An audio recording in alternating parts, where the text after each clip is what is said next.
trend for the cool clothes. Yes, right. Some of the top musical groups then are legendary now.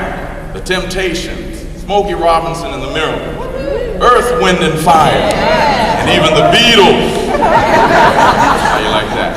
And if I had on my Peters jacket, hard-pressed khaki pants, Van Lawn shirt, and Chuck Taylor tennis shoes, you could tell me I wasn't cool. We wanted to get our driver's licenses, a job, and have our own place to live, you know, away from mom and dad. We were very excited about getting started on the rest of our lives and what the future held for us. I must admit it was also a bit frightening too.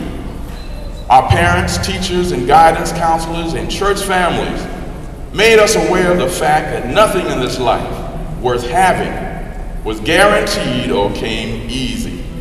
But hard work and staying out of trouble offered the best opportunity to be successful in life. We did have obstacles to face back then, such as the Vietnam War draft, heroin, marijuana, and other illegal drug use, cultural ignorance, and poor race relationships, just to name a few. Yet we also had inspirational people and events to encourage us. Some of these were the life and accomplishments of the Reverend Dr. Martin Luther King Jr. Also a young and brilliant, in-your-face Marion Barry. One of the most important and awesome discoveries made even way back then is that we, at that young and tender age, were entrusted with the privilege and responsibility of choice. Good morning, everyone. Good morning. My name is Steve Morris, and ladies and gentlemen, I'm going to take you on a different angle how I got where I am today. I basically was raised in Fairfax Village. I lived in my grandfather's basement with 6 other folks. I didn't have a daddy. Real simple, okay? I went to Kramer Junior High School in Anacostia. I enjoyed my years I was here. But in 1968, my parents moved from Naylor Road and moved me out in Prince George's County, over where Suitland High School is. Now at that particular time, Suitland High School was 99.9% white.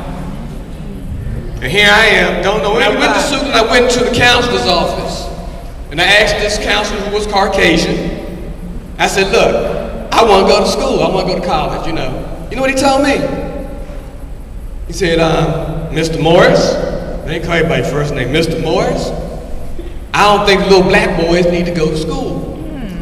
So I said, wait a minute, that was devastating. To tell me, somebody 17, 18 years old, you know, you can't go to college because you don't supposed to go that way? 15 years later, I saw this same individual.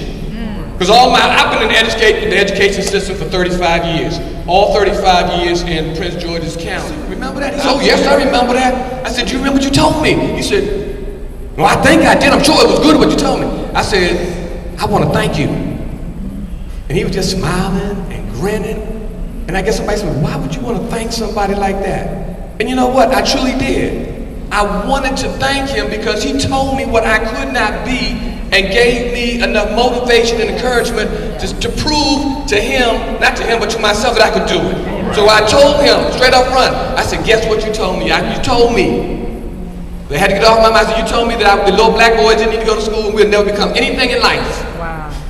So I said, but I want to tell you something. I said, I just want to thank you, sir, because now I am a principal in Prince George's County just like you, make the same kind of money you making. So I want to thank you for that. And that's what we have to do, ladies and gentlemen. You've got to make choices, right or wrong, bad or good. You make them. If it's the wrong decision, you deal with that. My mantra's always been, accountability is like a savings account. It generates dividends. If you put nothing into what you're doing, you get nothing out of what you're doing. Raise me up so I can stand on the mountain. You raise me up to walk on stormy seas. Listen to this. I am strong when I'm on your shoulder. Who we talking about here? Hey.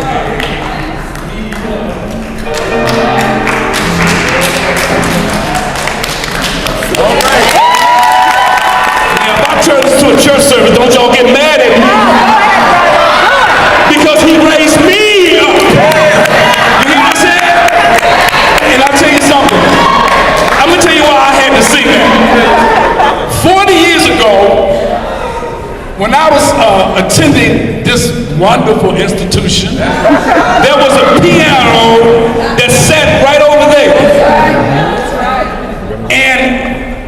to the students. And every day, I would play that piano. Temptations, Stylistics, Four Tops. And we had a little group that was singing. The problem was that I did it all 3 lunch periods.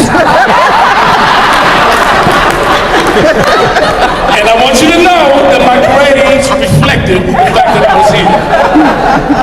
I'm Ray Petty, and I don't know how I got to be up here because most of these people weren't the bad ones. I was kind of bad. Look at all those. See, up there saying, so I don't know if they say the best for last or the worst for last. But I have a question. I have a question in my mind right now. What do you see when you see us? Somebody talk to me. One of the brothers up here said, old folks, me up to the point where they made me go to church. And I want y'all to know that church is what changed my life. And that's the reason I had to sing that song, because if it wasn't for God, He raised me up. And I guarantee you that none of my colleagues sitting here would have voted me to one of the class to get a doctorate degree. Not with my crazy self. But God blessed me to do that. He showed me the way, and I want you all to understand that you can't go wrong with the Lord. Amen. And I am an example of the question I want to ask you. So, how many of y'all have a plan? Who would not mind come up here sharing your plan? What's your name? Somebody come up here and share your plan. Charity Martin. Tell them about your plan. Talk loud. My name is Charity Martin. I'm a senior, and my plan is to graduate from Anacostia. I want to go to college, and I want to become an FBI agent, and I want to travel the world. And I want to get my master's too. Plans and dreams never die. Even old folks got plans. Where's the principal? I can't wait to take a tour. Let's see if that course room still looks the same.